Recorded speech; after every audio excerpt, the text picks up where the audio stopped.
What truly defines nursing in the 21st century? I mean, if you go beyond the stereotypes, the medicine cabinet, the tasks, what's really at the core? Like a great question. Because it's really this blend, isn't it? It's an art, compassionate, individualized care that kind of evolves with every single patient. Right, the human touch. Exactly. But it's also a rigorous science. It's grounded in evidence, constantly changing with new discoveries. It's this dynamic thing. And that dynamic interplay is what we want to dig into today on the deep dive. We're focusing on the foundations, using Chapter 1 of Fundamentals of Nursing as our guide. Yeah, we'll look at how nursing evolved, the huge variety of roles, and, really critical ideas like patient safety and evidence-based practice. And this isn't just about learning definitions. We want to connect these ideas for you, our listener, to what you'll actually see and do in healthcare settings and how it links to your NCLEX competencies. Our aim is really to make this fundamental information, well, clear and engaging. You'll hopefully see how every concept shapes the care you'll give, how it helps you think on your feet. Okay, so let's start with defining it. The American Nurses Association, the ANA, has a pretty comprehensive take. They do. They call nursing the art and science of caring, which captures that blend we mentioned. And they focus on things like protection, promotion, and optimization of health. And also prevention of illness and injury, facilitation of healing, and alleviation of suffering through compassionate presence. That last part feels really important. It is. And what's key in the ANA definition is the focus on the diagnosis and treatment of human response. That's crucial. Human response. What does that mean practically? It means nursing looks at the whole person, not just the disease, but how that individual, their family, even their community is experiencing and responding to the health situation.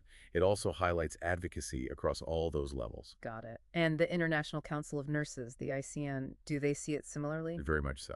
The ICN highlights autonomous and collaborative care, health promotion, illness prevention, care for the ill, disabled, dying, and they also stress advocacy in shaping health policy. So putting those together, it really paints a picture of nursing as a true profession, not just a job. Absolutely. It demands critical thinking.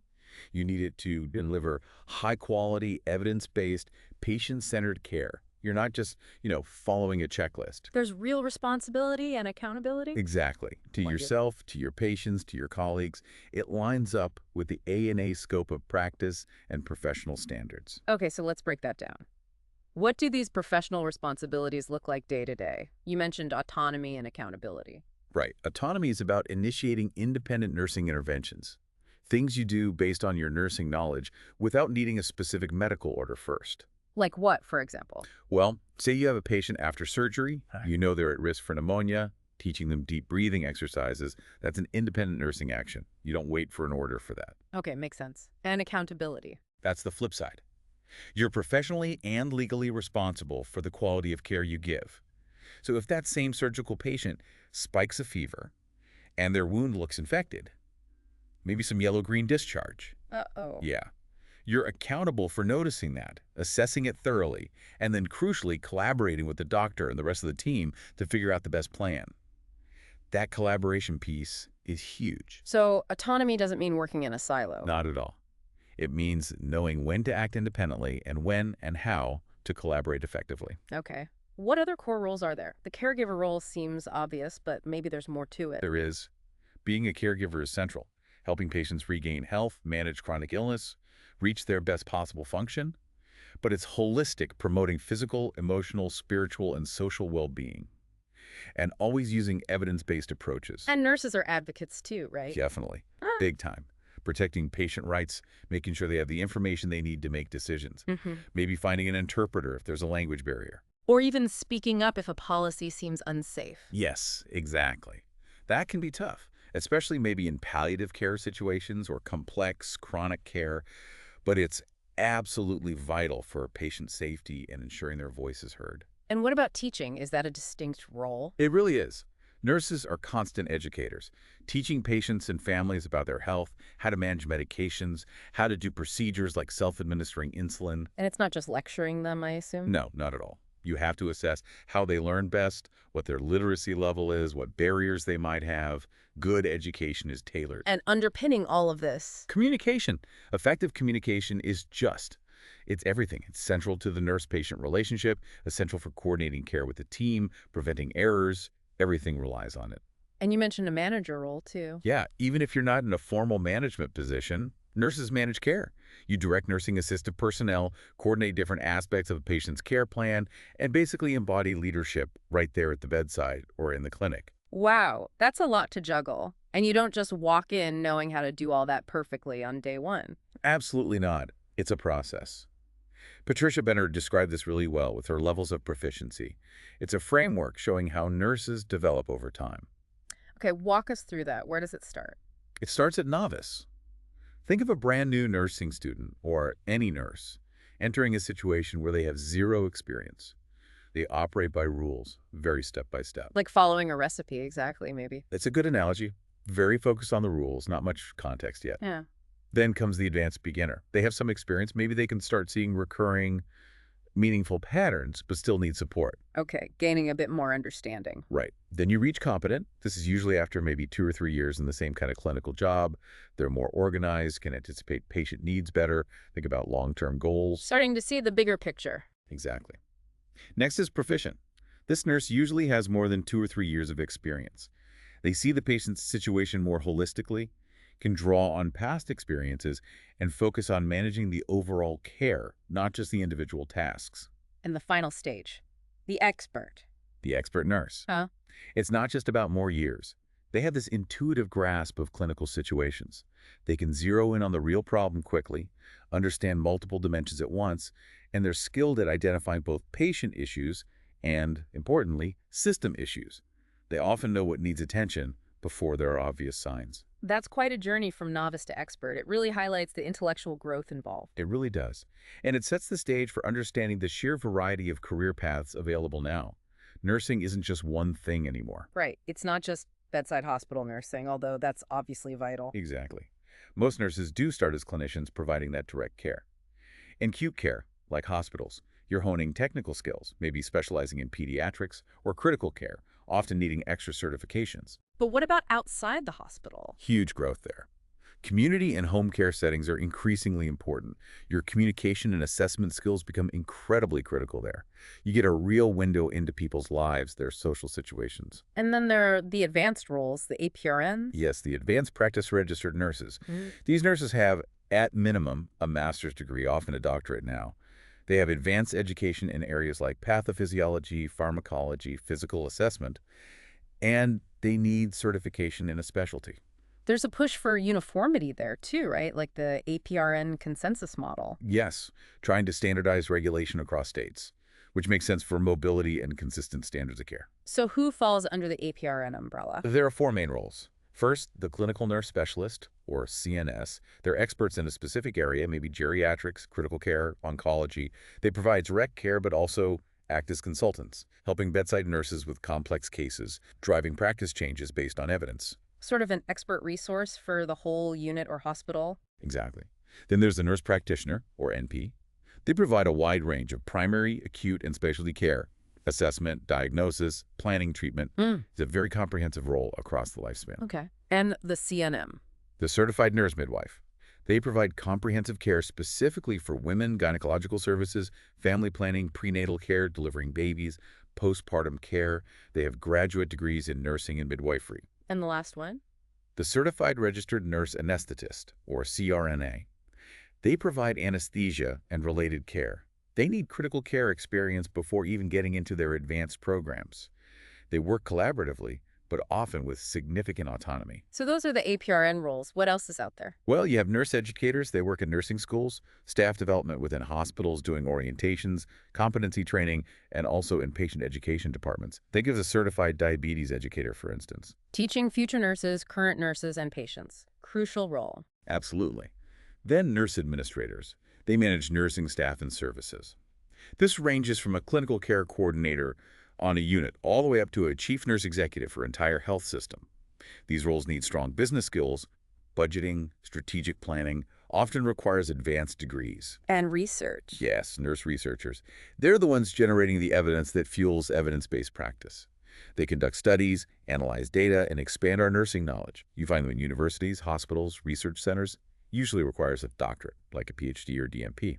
It's amazing how diverse it's become, and this evolution has deep roots, right? we have to mention Florence Nightingale. Oh, absolutely, the lady with the lamp. Hmm. Her whole philosophy was about health maintenance and restoration. She started the first organized nursing school. But she was also, fascinatingly, an epidemiologist. In the Crimean War? Yes. Yeah. She meticulously collected data showing the link between poor sanitation and high mortality rates. She got the rate down from something like 42.7% to 2.2% just by focusing on hygiene and environment. That's foundational EBP right there. Incredible. And the U.S. Civil War spurred growth, too. Massively. Figures like Clara Barton, who founded the American Red Cross, Dorothea Lynn Dix, organizing hospitals, Harriet Tubman, aiding wounded soldiers alongside her work on the Underground Railroad. Trailblazers? And moving into the 20th century. We saw nursing education moving to universities, thanks to people like Mary Adelaide Nutting, the first nursing professor, and the development of things like the Magnet Recognition Program, recognizing hospitals for nursing excellence. So fast forward to today, the 21st century. What are the big challenges and influences now? Oh, there are many. An aging population, huge cultural diversity, threats like bioterrorism, emerging infections like we've seen recently, disaster management, and patients in hospitals are often much sicker than they used to be. So nurses need new skills, ongoing education. Constantly, initiatives like ELNS, focusing on end-of-life care education, are a response to these needs. Nursing has to keep adapting. And that adaptation, the constant demands, it brings up the issue of self-care for nurses, doesn't it? It really, really does. You cannot pour from an empty cup. Nursing is physically and emotionally draining. Burnout is real. Let's define those terms. What's the difference between compassion fatigue and burnout? Good question. Compassion fatigue includes burnout, but also secondary traumatic stress. It comes from prolonged exposure to suffering, maybe without seeing positive outcomes. Imagine working in oncology or trauma for years. Taking on the patient's trauma, almost. In a way, yes.